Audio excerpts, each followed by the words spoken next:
Hello friends, welcome to the success Kendra. Friends, 2213 post Bihar दरोगा PT exam 2021 के लिए जो हम लोगों ने न्यू प्रैक्टिस सेट सीरीज को स्टार्ट किया था, उसी को आगे बढ़ाते हुए आज हम लोग सेट नंबर 12 को डिस्कस करेंगे।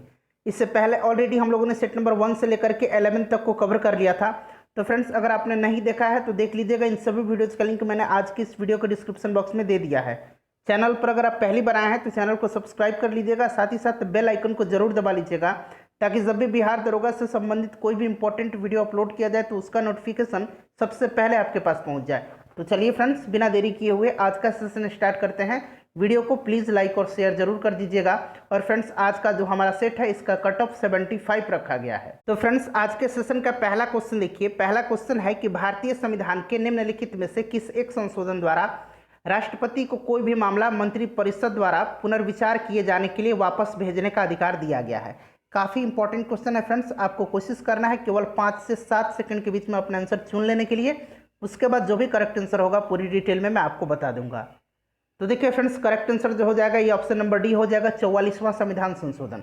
ध्यान रखेंगे ये हुआ कब था, तो 1978 में 44वां संविधान संशोधन हुआ था। और इसी के तहत कोई भी मामला मंत्रिपरिषद द्वारा पुनर्विचार किए जाने के लिए राष्ट्रपति को वापस भेजने का अधिकार दिया गया, परंतु पुनर्विचारित सलाह को राष्ट्रपति को मानने के लिए बाध्य कर दिया गया। अगर उधर से फिर से दोबारा आता है पुनर्विचारित होकर के, तो राष्ट्रपति को उसको मानने के लिए बाध्य किया गया है।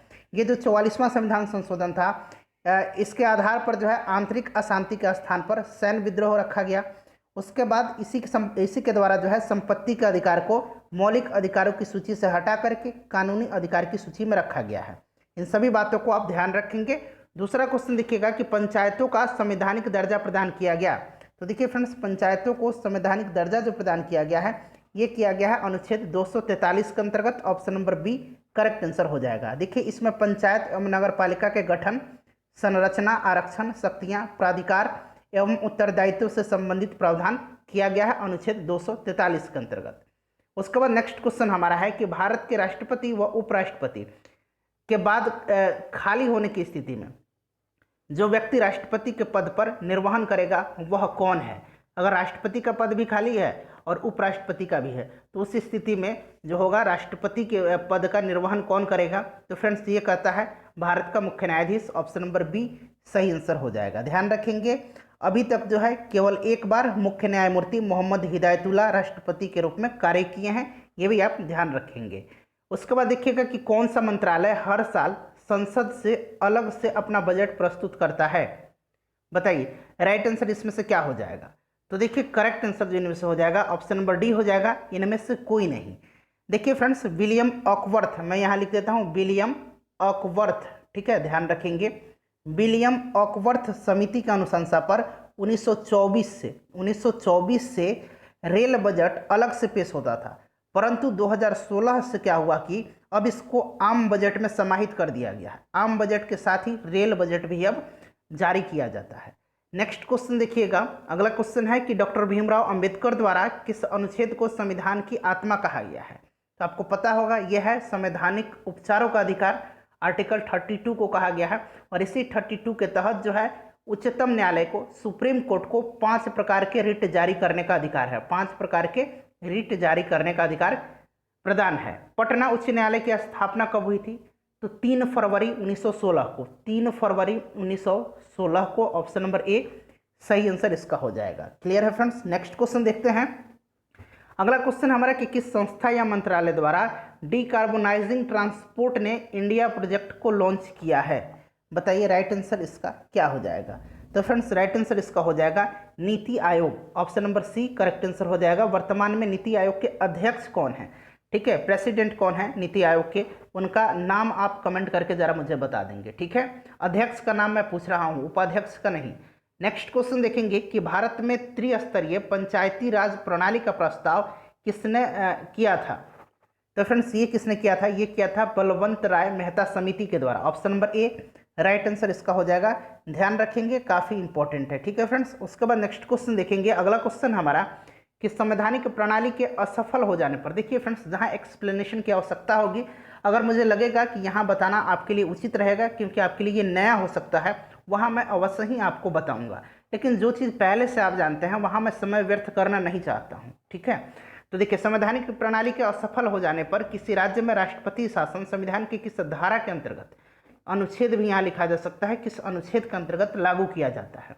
तो राष्ट्रपति शासन आपको पता है कि अनुच्छेद 356 के तहत लगाया जाता है किसी राज्यों में।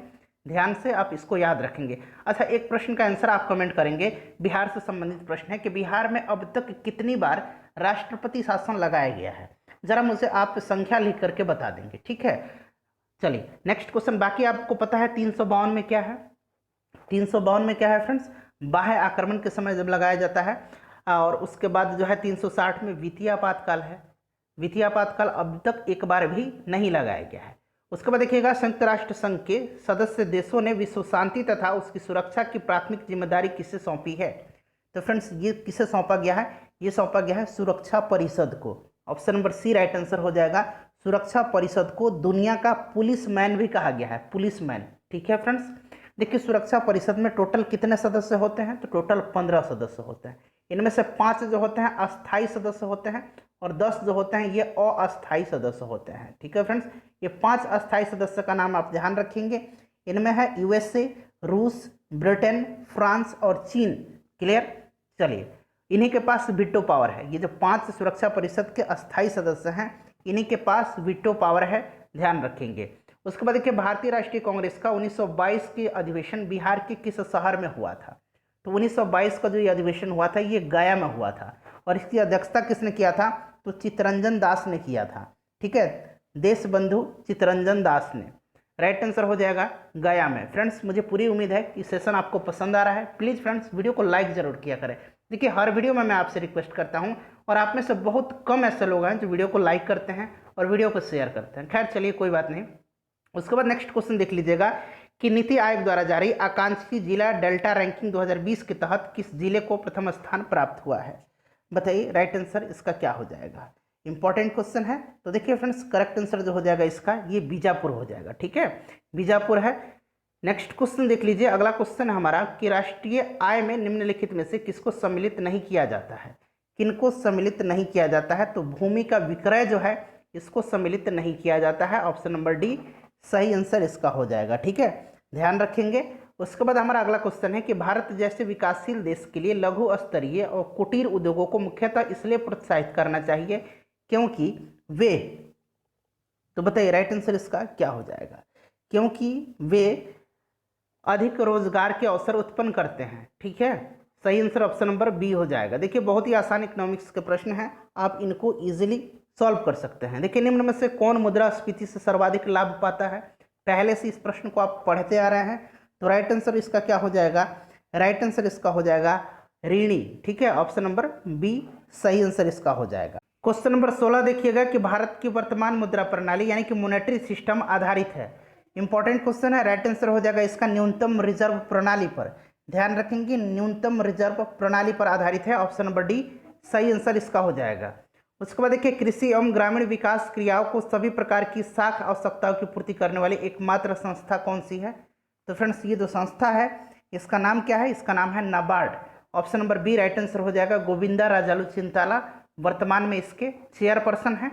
उसके बाद देखिएगा, मांग का नियम का आशय है जब किसी वस्तु की मांग अधिक होती है तब, जब किसी वस्तु की मांग अधिक होती है तब उस वस्तु की कीमत घटती है। राइट आंसर इसका ऑप्शन नंबर ए हो जाएगा। क्वेश्चन नंबर 19 देखिए कि निम्नलिखित में से कौन केंद्र तथा राज्य सरकार के बीच वित्तीय समन्वयकर्ता का कार्य करता है। तो फ्रेंड्स, ये कौन सा है, वित्त आयोग है। अनुच्छेद 280 में वित्त आयोग के गठन का प्रावधान किया गया है और वित्त आयोग के गठन का अधिकार जो है ये राष्ट्रपति के पास है। वर्तमान में 15वां वित्त आयोग चल रहा है। इसके अध्यक्ष कौन है, NK सिंह है। नेक्स्ट क्वेश्चन देखिएगा, अंतर्राष्ट्रीय मुद्रा कोष निम्नलिखित में से कौन सा काम नहीं करता है। तो ध्यान देंगे फ्रेंड्स, देखिए अंतर्राष्ट्रीय मुद्रा कोष जो है इसकी स्थापना 1945 में हुई थी। इसका हेडक्वार्टर वाशिंगटन DC में है, ध्यान रखेंगे। करेक्ट आंसर जो हो जाएगा ऑप्शन नंबर डी हो जाएगा इसका। वह विनिमय दर को स्थिर करने के लिए नई मुद्रा बना सकता है, यह इसका काम नहीं है। उसके बाद देखिएगा कि भारत के खाद्य निगम के लिए खदानों की आर्थिक लागत क्या है। बताइए राइट आंसर इसका क्या होगा। तो राइट आंसर इसका हो जाएगा न्यूनतम समर्थन कीमत, ठीक है, प्लस आकस्मिकताएं प्लस वितरण लागत, ठीक है। तो राइट आंसर इसका जो है क्या हो जाएगा, ऑप्शन नंबर डी हो जाएगा, ध्यान रखेंगे। चलिए 1965 से 1965 से कृषि एवं मूल्य लागत आयोग द्वारा कृषि उत्पादों का आर्थिक लागत के अनुसार न्यूनतम समर्थन मूल्य जारी किया जाता है। अगला क्वेश्चन देखेंगे, क्वेश्चन नंबर 22 है हमारा कि आर्थिक क्रियाविधि के विभिन्न पहलू के संदर्भ में दिए गए कथनों पर विचार कीजिए और इसमें से सही आंसर आपको कूट में से चुन करके बताना है। तो फ्रेंड्स बताइए राइट आंसर इसका क्या हो जाएगा, सभी को पढ़ लीजिए और करेक्ट आंसर इसका बताइए। तो देखिए फ्रेंड्स, इसका जो करेक्ट आंसर हो जाएगा वो सभी के सभी जो है सही दिए गए हैं। ऑप्शन नंबर डी इसका करेक्ट आंसर हो जाएगा, 1, 2 और 3। उसके बाद देखिएगा कि भारत में आर्थिक उदारीकरण, निजीकरण और वैश्वीकरण कब अपनाया गया। इंपॉर्टेंट क्वेश्चन है, आसान क्वेश्चन है, इसका आंसर आपको पता होगा। यह अपनाया गया था 1991 में, ठीक है। उसके बाद नेक्स्ट क्वेश्चन देख लीजिएगा। अगला क्वेश्चन हमारा कि संघ राज्य के संदर्भ में निम्नलिखित कथनों पर विचार कीजिए। देखिए, कैबिनेट सचिव की सलाह पर प्रधानमंत्री द्वारा भारत सरकार के मंत्रालयों विभागों का सृजन किया जाता है, ये गलत है, ठीक है। वह एक मंत्रालय को प्रधानमंत्री की सलाह पर भारत के राष्ट्रपति द्वारा किसी मंत्री को प्रदान किया जाता है, ये स्टेटमेंट सही दिया गया है कि हर एक मंत्रालय को प्रधानमंत्री की सलाह पर भारत के राष्ट्रपति द्वारा किसी मंत्री को प्रदान किया जाता है। तो सही जो है केवल 2 है। नेक्स्ट क्वेश्चन देख लीजिएगा फ्रेंड्स। अगला क्वेश्चन हमारा है कि भारत के अटॉर्नी जनरल यानी कि महान्यायवादी की नियुक्ति कौन करता है। तो फ्रेंड्स सबसे पहले जान लीजिए कि आर्टिकल 76 के अनुसार जो है राष्ट्रपति द्वारा महान्यायवादी की नियुक्ति की जाती है। यह जो पद है महान्यायवादी की, यह पद राष्ट्रपति के प्रसाद पर्यंत ही अपना धारण करता है। और वर्तमान में जो महान्यायवादी हैं वो कौन है, के वेणुगोपाल हैं। तो राइट आंसर राष्ट्रपति हो जाएगा, ऑप्शन नंबर सी। उसके बाद देखिएगा कि स्वच्छ भारत पुरस्कार निम्नलिखित में से किस श्रेणी के तहत दिए जाते हैं। देखिए फ्रेंड्स, इससे पहले जितने भी हम लोगों ने बिहार दरोगा के लिए वीडियोस को कवर किया हुआ, लगभग 100 से भी अधिक वीडियो को हमारा मिनी प्रैक्टिस सेट है, उसको एक बार जरूर देख लीजिएगा। हम लोगों ने 20 मिनी प्रैक्टिस सेट को कवर किया हुआ है। एडुटेरिया का वॉल्यूम 2 भी कवर किया हुआ है, सभी का लिंक आपको डिस्क्रिप्शन में मिलेगा, एक बार आप जरूर देख लीजिएगा। तो राइट आंसर इसका पेयजल और स्वच्छता, ए और बी दोनों इसका करेक्ट आंसर हो जाएगा, ठीक है। उसके बाद अगला क्वेश्चन देखिएगा कि विश्व पर्यावरण दिवस 2021 के लिए किस देश को वैश्विक पर्यवेक्षक की मेजबानी की गई है, यानी कि ग्लोबल होस्ट कंट्री कौन है 2021 में। तो ये पाकिस्तान है, option number B right answer इसका हो जाएगा, ठीक है फ्रेंड्स। पर्यावरण दिवस जो है ये कब मनाया जाता है, 5 जून के दिन मनाया जाता है। इस वर्ष इसकी थीम क्या थी, थीम याद रखेंगे, इकोसिस्टम रीस्टोरेशन, ठीक है। चलिए उसके बाद देखिएगा कि हाल ही में अटल सुरंग का उद्घाटन प्रधानमंत्री नरेंद्र मोदी द्वारा किया गया। यह सुरंग जो है किसको जोड़ेगी, तो 9.02 किलोमीटर इसकी लंबाई है। लंबाई आप जरूर ध्यान रखेंगे, ठीक है फ्रेंड्स। राइट आंसर इसका हो जाएगा श्रीनगर से लेह तक, ठीक है। ऑप्शन नंबर इसका सी सही आंसर हो जाएगा। उसके बाद नेक्स्ट क्वेश्चन देख लीजिए। अगला क्वेश्चन है हमारा कि जो क्वाड है, क्वाड, ठीक है, इसका क्वाड्रिलेटरल सिक्योरिटी डायलॉग इसको कहा जाता है। इसमें कौन कौन से देश सदस्य हैं। तो देखिए क्वाड की स्थापना जो है 2007 में की गई थी और देखिए 2017 से इसका नाम जो है रखा गया है, ये रखा गया है क्वाड 2.0, ठीक है।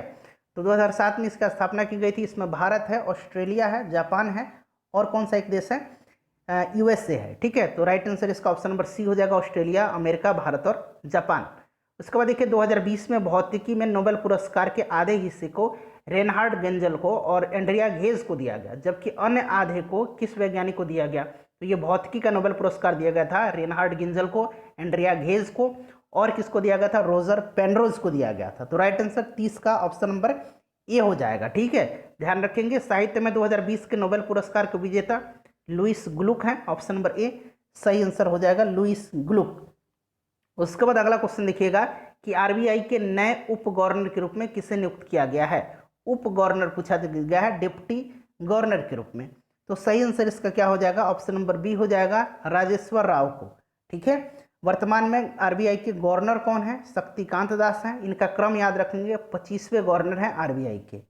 नेक्स्ट क्वेश्चन देखिएगा कि वर्ष 2020 में निम्नलिखित में से किस नेता की 125वीं जयंती है। तो 125वीं जयंती जो थी ये विनोबा भावे की थी, ठीक है। Option number B right answer हो जाएगा, विनोबा भावे।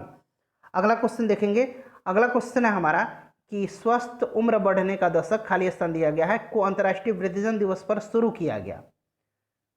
तो बताइए सही आंसर इसका क्या होगा।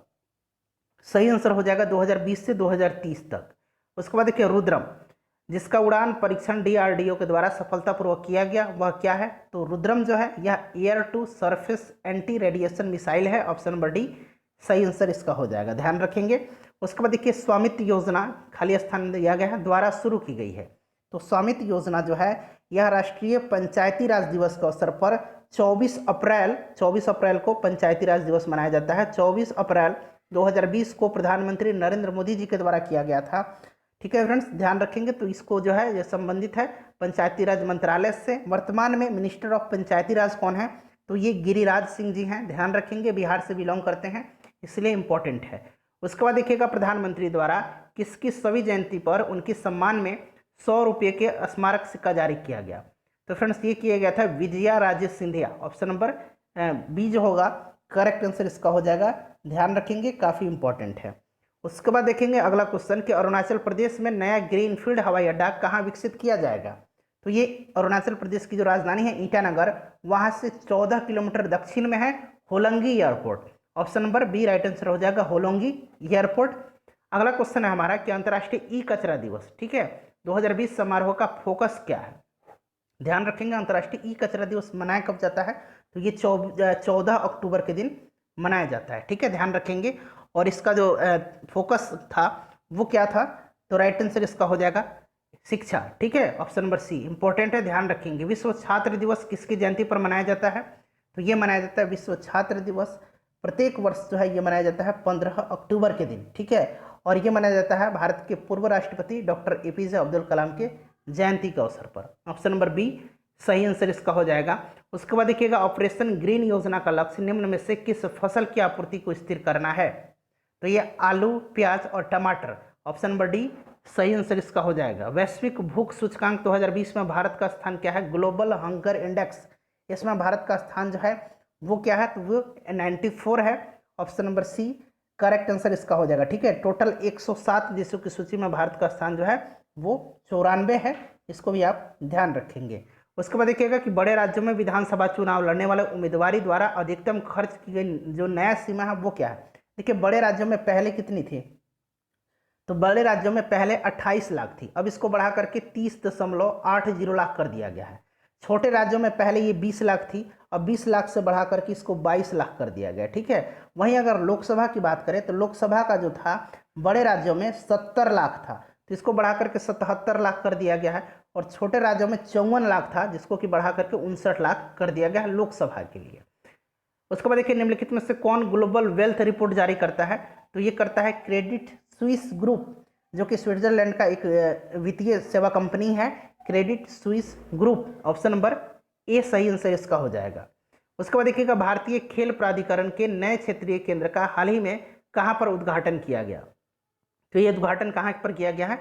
तो ये किया गया है जीरकपुर पंजाब में, ध्यान रखेंगे। राइट आंसर इसका ऑप्शन नंबर सी हो जाएगा 45 का, इंपॉर्टेंट है, ध्यान रखेंगे। उसके बाद अगला क्वेश्चन देखिए निम्नलिखित देशों में से कौन सा देश तूफान गोनी, ठीक है, गोनी तूफान से जो है प्रभावित हुआ? तो ये हुआ है फिलीपींस। ऑप्शन नंबर डी सही आंसर हो जाएगा।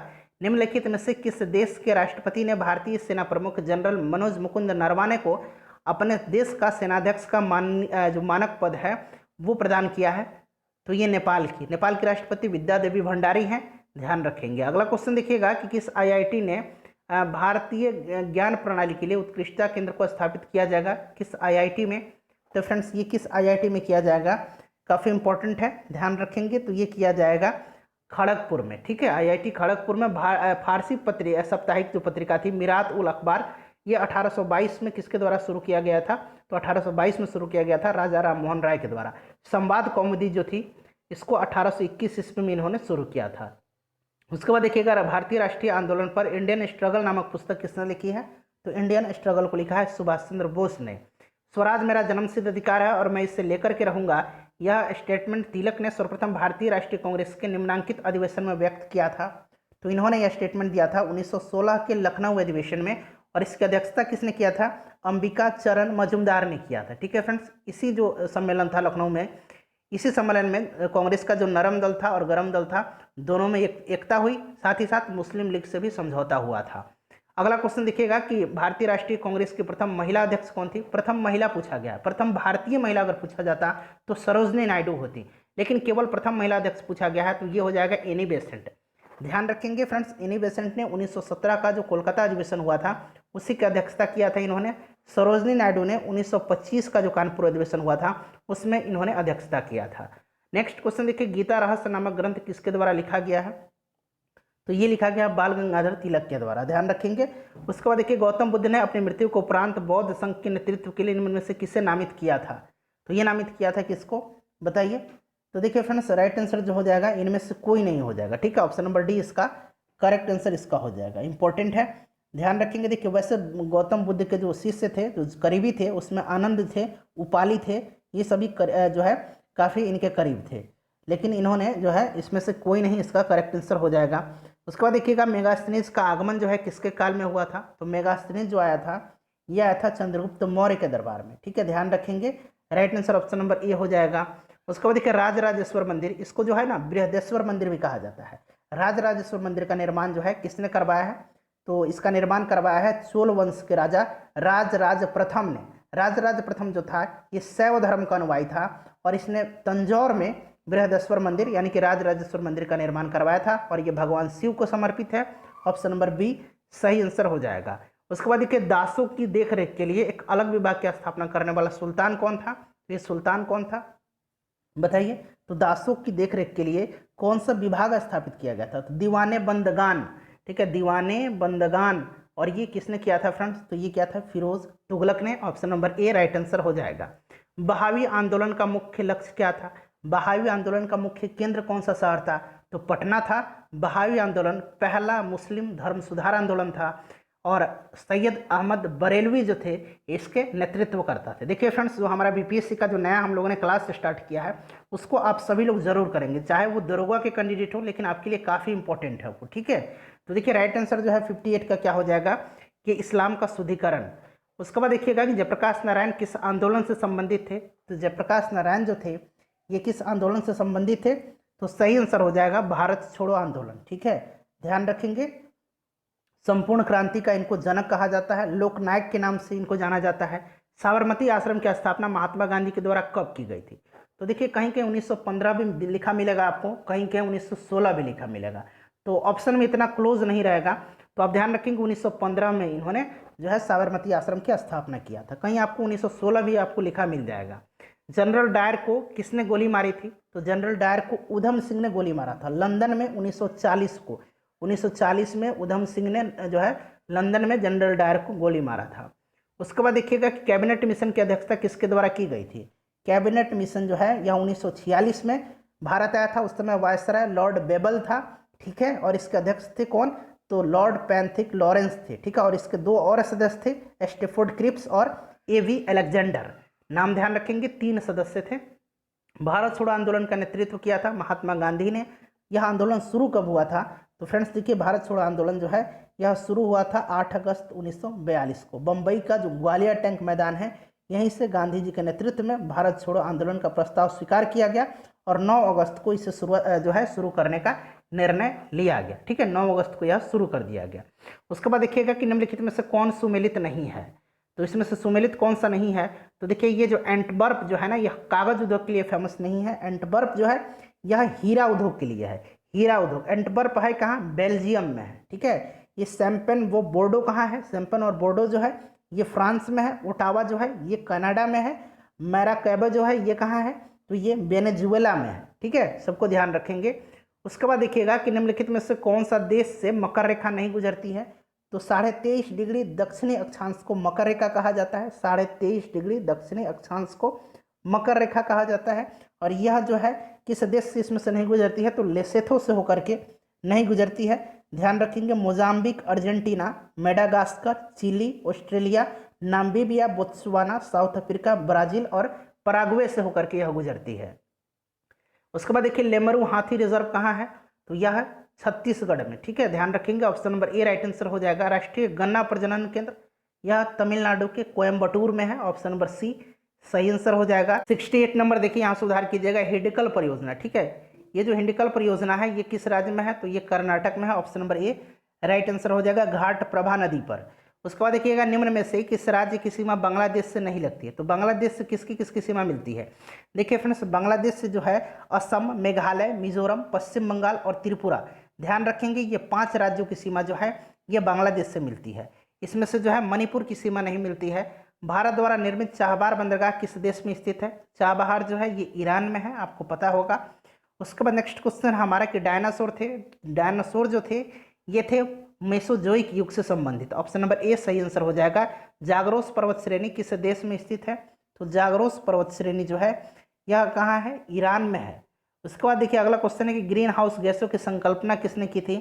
तो इसकी संकल्पना किया था जोसेफ फोरियर ने 1824 में। Joseph Fourier, option number C सही आंसर हो जाएगा। उसके बाद देखिएगा 110 हर्ट्ज आवृत्ति वाली ध्वनि का वेग जो है 0.330 किलोमीटर पर सेकंड है। इन तरंगों की तरंग दैर्घ्य पूछा गया है, यानी कि आपसे लैम्डा पूछा जा रहा है। तो लैम्डा इक्वल टू क्या होता है? लैम्डा इक्वल टू होता है v/n। v क्या है? यहाँ पर आप देख सकते हैं ये वेग है और n क्या है? ये आवृत्ति है। ठीक है, तो v को आप पहले मीटर पर सेकंड में चेंज कर दीजिएगा। तो मीटर पर सेकंड में जब इसको आप चेंज करेंगे तो ये हो जाएगा 330 मीटर पर सेकंड, और यहाँ पर आवृत्ति दिया गया है 110 हर्ट्ज। तो 0 से 0 कट जाएगा, 11 तिहाई 33, यानी कि 3 हर्ट्ज हो जाएगा। तरंग दैर्घ्य जो है ये 3 हो जाएगा। Option number B right answer हो जाएगा। नेक्स्ट क्वेश्चन देखिएगा, अगला क्वेश्चन है हमारा कि किसी माध्यम से ध्वनि तरंग के संचार के माध्यम के कण, तो ये लंबवत कंपन करते हैं, संचार की दिशा में लंबवत कंपन करते हैं, ध्यान रखेंगे। ठीक है, उसके बाद देखिए दिष्टकरण का क्या अर्थ है? तो दिष्टकारी होता है जो रेक्टिफायर होता है, यह प्रत्यावर्ती धारा को दिष्ट धारा में बदल देता है। ठीक है, उसके बाद देखिए क्वेश्चन नंबर 77 देखिएगा कि दिए गए चित्र से कुछ प्रतिरोध निम्न रूप से जोड़े गए हैं। प्रतिरोधों को नाम संगत रूप से चित्रित भी किया गया है। यहाँ पर आपको जो है प्रतिरोध समतुल्य प्रतिरोध निकालना है। तो आपको पता है कि ये समानांतर क्रम में है, तो सबको जो है 1/4.5 प्लस 1/4.5 प्लस 1/4.5 इसको सॉल्व कर दीजिएगा। राइट आंसर आर इक्विवेलेंट निकल के आ जाएगा 1.5 ओम। देखिए 1.5 ओम ऑप्शन नंबर डी में गिवन है। उसके बाद देखिए विद्युत तीव्रता की इकाई जो क्या है? विद्युत तीव्रता की इकाई जो है न्यूटन प्रति कूलम्ब होता है। ऑप्शन नंबर बी सही आंसर हो जाएगा। एक और होता है वोल्ट प्रति मीटर। ठीक है, वोल्ट प्रति मीटर भी होता है, तो इसको भी आप ध्यान रखेंगे। दो विद्युत आवेशों के बीच लगने वाला बल है, तो दो विद्युत आवेशों के बीच लगने वाला बल बताइए। राइट आंसर इसका क्या हो जाएगा? 79 का। तो देखिए फ्रेंड्स, इसका जो करेक्ट आंसर हो जाएगा 79 का, वो हो जाएगा कि उनके बीच की दूरी के वर्ग के व्युत्क्रमानुपाती होता है। आपने कूलम्ब का लॉ पढ़ा होगा।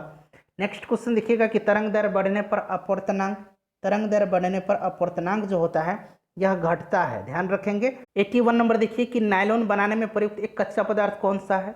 तो ये है एपिडेमिक अम्ल। Option number A right answer हो जाएगा। पॉलीथीन की इसके बहुलीकरण से प्राप्त होता है, तो पॉलीथीन जो होता है ये किसका बहुलक है? तो ये एथिलीन का है। ठीक है, एथिलीन इसका करेक्ट आंसर हो जाएगा। एल्कीन का समान सूत्र एल्कीन है। ठीक है, एल्कीन है, एल्केन, एल्कीन, एल्काइन, एल्कीन पूछा गया है, तो इसका हो जाएगा क्या हो जाएगा? इसका CnH2n होता है। ठीक है, option number A right answer इसका हो जाएगा। उसी प्रकार से देखिएगा सर्वप्रथम तत्वों से यह कार्बनिक यौगिक संश्लेषित किया गया, तो सही आंसर इसका क्या हो जाएगा? सही आंसर इसका हो जाएगा एसिटिक अम्ल। ठीक है, ध्यान रखेंगे एसिटिक अम्ल। उसके बाद देखिएगा कि सीमेंट का जमना क्या है? सीमेंट का खोज किसने किया था? जोसेफ ऑस्वीडन ने किया था। सीमेंट का जमना जो है ये क्या है, ये आपको बताना है। तो देखिए सीमेंट का जमना जो है यह एक उष्माक्षेपी अभिक्रिया है। ठीक है, एल्युमिनियम का निष्कर्षण करने का प्रमुख जो अयस्क है वो क्या है? एल्युमिनियम का बॉक्साइड से होता है। 87 का प्रोड्यूसर गैस किनका मिश्रण है? प्रोड्यूसर गैस कार्बन मोनोऑक्साइड और नाइट्रोजन का मिश्रण है। Option number A right answer इसका हो जाएगा 87 का। ठीक है, उसके बाद नेक्स्ट क्वेश्चन देखिएगा, अगला क्वेश्चन है कि वैद्युत वियोजन का सिद्धांत प्रतिपादित किया था। तो वैद्युत वियोजन का जो सिद्धांत है यह फैराडे ने, किसने प्रतिपादित किया था? फैराडे ने। उसके बाद देखिए किसी गैस का वाष्प घनत्व 14 है, इसका अनुभार क्या होगा? 2 × 14 कर दीजिएगा, तो ये कितना आ जाएगा? 28 आ जाएगा। तो राइट आंसर इसका ऑप्शन नंबर बी हो जाएगा। नेक्स्ट क्वेश्चन देखिएगा फ्रेंड्स, 90 से लेकर के यहाँ पर देख लीजिए मैथ के क्वेश्चन है 90, 91 और 92 में। तो मैं इसका आंसर बता देता हूँ। इसका एक आंसर हो जाएगा, इसको आप लोग सॉल्व कर लीजिएगा। 91 का जो करेक्ट आंसर हो जाएगा, 91 का करेक्ट आंसर ये हो जाएगा 1369। उसके बाद देखिएगा 92 का बहुत ही आसान क्वेश्चन है सभी के सभी, 22.85 हो जाएगा। ठीक है, उसके बाद देखिएगा कि निम्नलिखित वर्गों में से कौन सा वर्ग सही सुमेलित है। देखिए एक तरफ रोग जो दिया गया है और ये किसके कारण से होता है, दूसरी तरफ बताया गया है। देखिए इसमें से जो वर्णांधता है, हीमोफीलिया है और रक्तता है, यह जो होता है यह लिंग सहलगन के कारण से होता है। ठीक है, तो ये ऑप्शन नंबर सी जो है इसका सही आंसर इसमें दिया गया है। ठीक है, ध्यान रखेंगे। चलिए उसके बाद नेक्स्ट क्वेश्चन देखिएगा, और ये जीन द्वारा प्रभावित होते हैं। घोंसला बनाने वाला एकमात्र सर्प कौन सा है? तो किंग कोबरा जो है ये घोंसला बनाता है। उसके बाद देखिएगा तो राइट आंसर ऑप्शन नंबर इसका बी हो जाएगा। 95 का देखिए केल्विन पैमाने पर मानव शरीर का सामान्य तापमान सेल्सियस पर 37 होता है। केल्विन में आपको इसमें 273 जोड़ देना है, तो ये 310 इसका सही आंसर निकल के आ जाएगा। ठीक है, उसके बाद देखिएगा निम्नलिखित में से कौन सा ईंधन जो है न्यूनतम पर्यावरणीय प्रदूषण उत्पन्न करते हैं? इसका आंसर आप अभी कमेंट करके बताएंगे। ठीक है, स्कोर लिख देंगे और इसको कमेंट करके आंसर आप बता देंगे। देखिए पेड़ की आयु का पता लगाया जा सकता है तो वार्षिक बलयों की संख्या को गिन करके। ऑप्शन नंबर बी सही आंसर हो जाएगा। देखिए शहतूत शॉल बनाई जाती है तो ये बनाई जाती है चीरू के बालों से। डीएनए फिंगर प्रिंटिंग केंद्र कहाँ स्थित है? काफी इंपॉर्टेंट है, हैदराबाद में है, ध्यान रखेंगे। लास्ट क्वेश्चन है कि शरीर की वे कोशिकाएं जिन्होंने शरीर के किसी भी प्रकार की कोशिकाओं में विभाजन तथा विशिष्टीकरण की क्षमता है और जो कई गंभीर बीमारियों पर शोध के केंद्र बिंदु हैं, उन्हें कहते हैं, तो इन्हें कहा जाता है स्टेम कोशिका। ध्यान रखेंगे, option number D right answer हो जाएगा। फ्रेंड्स अपना स्कोर कमेंट करके बता दीजिएगा, वीडियो को लाइक और शेयर जरूर कर दीजिएगा।